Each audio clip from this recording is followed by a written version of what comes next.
Hello అండి, మళ్ళీ వచ్చేసింది మీ చందమామ ఇంకొక చందమామ కథతో. ఈరోజు మనం చెప్పుకునే ఆ చందమామ కథ పేరేంటంటే దేవతా సర్పం. కలవగుంటు అనే గ్రామంలో పార్వతమ్మ అనే సంపన్నురాలు ఉండేది. ఆమెకి 4 కొడుకులు. భర్త పోయినప్పటి నుంచి తల్లి తండ్రి తానే అయి వాళ్ళను ఆప్యాయంగా పెంచి పెద్ద చేసి పక్కన ఉన్న పట్టణంలో వాళ్ళ చేత పెద్ద బట్టల దుకాణం ఒకటి పెట్టించింది. తర్వాత కొడుకులు 4కి తగిన సంబంధాలు చూసి పెళ్లి చేసింది. పార్వతమ్మ మనసు మంచిదే కానీ తగని పిసినారి. ఇంట్లో లక్షలు మూలుగుతున్నా పైసా ఖర్చు పెట్టడానికి కటకటలాడిపోయేది. తిండికి కూడా సరిగ్గా ఖర్చు పెట్టనిచ్చేది కాదు. ఆమె మనస్తత్వానికి కొడుకులైతే అలవాటు పడిపోయారు కానీ కోడళ్లకు మాత్రం చాలా బాధగా ఉండేది. వాళ్ళు పిండి వంటలకు కూడా మొహం వాచిపోయారు. భర్తలకు చెప్పుకున్న ఫలితం లేకపోవడంతో వాళ్ళు తమలో తాము మనస్తాపం చెందసాగారు. ఎప్పుడైనా అత్తగారు ఏ ఊరైనా వెళ్తే అప్పుడు తమకిష్టమైన పిండి వంటల్ని చేసుకు తినాలనుకునేవారు. అయితే పార్వతమ్మ ఒక్క పట్టాన ఎక్కడికి వెళ్ళేది కాదు. ఒకసారి పార్వతమ్మకు పక్క ఊళ్ళోనే ఉన్న తమ్ముడు దగ్గర నుంచి కబురొచ్చింది. ఆమె మర్నాడు ప్రయాణం పెట్టుకున్నది. ఆ క్షణం నుంచి కోడళ్ళ ముఖాలు వెలిగిపోయాయి. కళ్ళతోనే మాట్లాడుకున్నారు, గుసగుసలాడుకున్నారు. తెలివైన పార్వతమ్మ ఇదంతా గ్రహించింది. అయినా ఏం తెలియనట్టు అమాయకంగా ఉండిపోయింది. ఆ రాత్రి పార్వతమ్మ పడుకున్న తర్వాత 4 కోడళ్ళు పెరట్లోని తులసికోటి దగ్గర సమావేశమయ్యారు.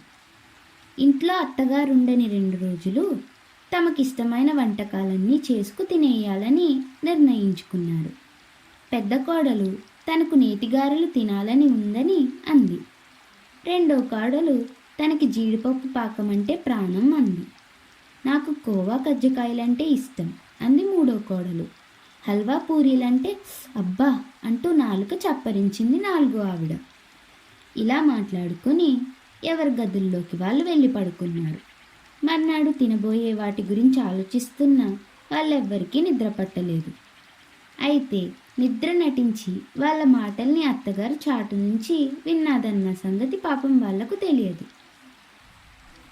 తెల్లవారుతూనే పార్వతమ్మ తమ 2 ఎడ్ల బండిలో ప్రయాణమై వెళ్ళిపోయింది. ఆమె ఎప్పుడు వెళ్తుందా, ఎప్పుడు పిండి వంటలు ఏర్పాటు చేసుకుందామా అని ఎదురు చూస్తున్న కోడళ్ళు 4 ఆమె వెళ్ళిన కాసేపటికే తమకు కావలసిన సరుకుల్ని తెప్పించుకున్నారు. గారెలకు పప్పు నానబోసుకున్నారు. 4 కూరలు, 4 పచ్చళ్ళు, పప్పుచారు లాంటివి తయారు చేసి బత్తల విస్తల్లో వడ్డించారు. వాళ్లకు చాలా రోజుల తర్వాత మంచి భోజనం చేస్తున్నామని ఆనందంగా ఉన్నా తల్లికి తెలిస్తే ఏమంటుందో అని హడలిపోయారు. అయితే 4 కోడళ్ళు వాళ్లకు రకరకాలుగా నచ్చచెప్పి అత్తగారికి ఈ సంగతి చెప్పమని వాళ్ళ నుంచి వాగ్దానాలు తీసుకున్నారు. అన్నాదమ్ములు 4 పట్నానికి ప్రయాణమయ్యాక కోడళ్ళు పిండి వంటల పని ప్రారంభించారు. ముందుగా నెయ్యి కరిగించారు, తర్వాత పప్పు రుబ్బారు. ఇక పొయ్యి వెలిగిద్దామనుకుంటుండగా ఎవరో వీధి తలుపు తట్టిన శబ్దం అయ్యింది. పెద్ద కోడలు వెళ్ళి తలుపు తెరిచి చూస్తూనే కొయ్యబారిపోయింది. ఎదురుగా అత్త పార్వతమ్మ.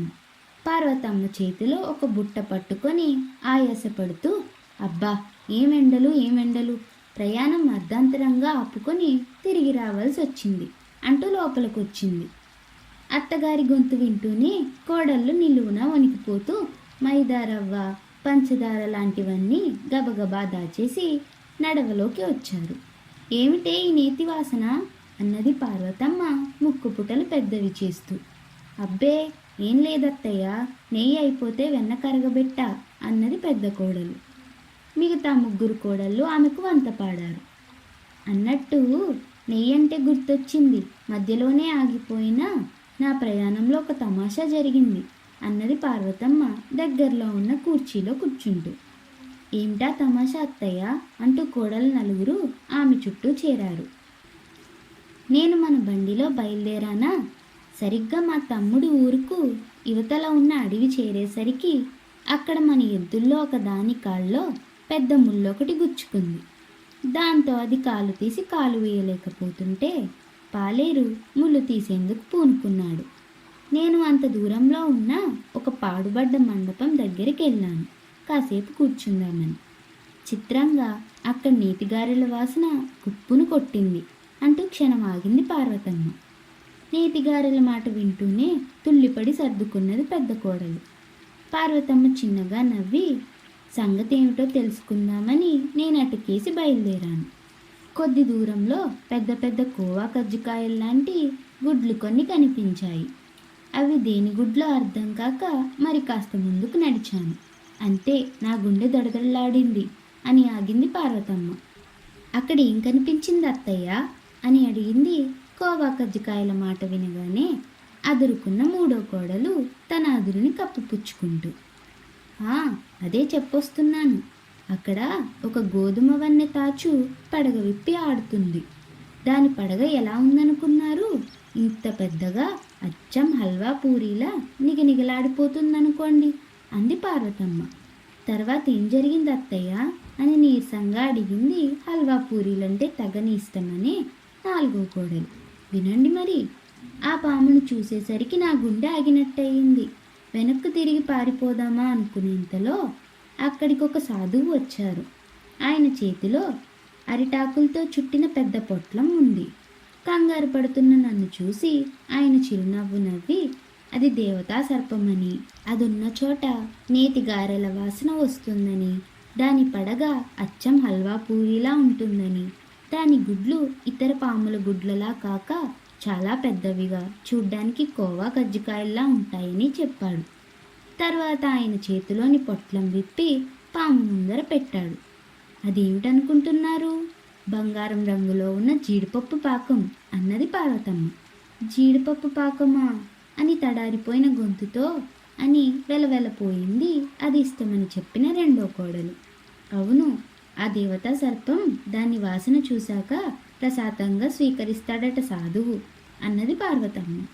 ఇంత విన్నాక కోడళ్ళు నలుగురికి తాము వేసిన పథకం అత్తగారికి తెలిసిపోయిందని, అందుకే ఈ పాము కథ అల్లిందని తెలిసిపోయింది. వాళ్ళ నలుగురు క్షమించమంటూ అత్తగారి పాదాల మీద పడిపోయారు. పార్వతమ్మ ఆప్యాయంగా అందరినీ లేవదీసి, అది సరే కానీ ముందు ఈ బుట్టలో ఏముందో బయటికి తీయండి అంది ఆజ్ఞాపిస్తున్నట్టు. కోడళ్ళు బుట్టలోని వాటిని బయటికి తీశారు. వాళ్లకు ఎంతో ఆనందం. బుట్ట నిండుగా వాళ్ళకిష్టమైన పిండి వంటలు. ఆనందాశ్చర్యాలతో తనకేసి చూస్తున్న కోడళ్లతో పార్వతమ్మ, క్షమించాల్సింది నేను కాదు, మీరే నన్ను క్షమించాలి.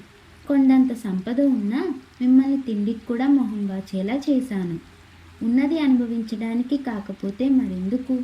ఈనాటి నుంచి మీకేం కావాలన్నా నిర్భయంగా నిస్సంకోచంగా చేసుకు తినండి. నాకు కూడా ఇంత పెట్టండి అంది. అత్త మాటలకు కోడళ్ళు ఎంతగానో మురిసిపోయారు. అలా కథ కంచికి మనం ఇంటికి.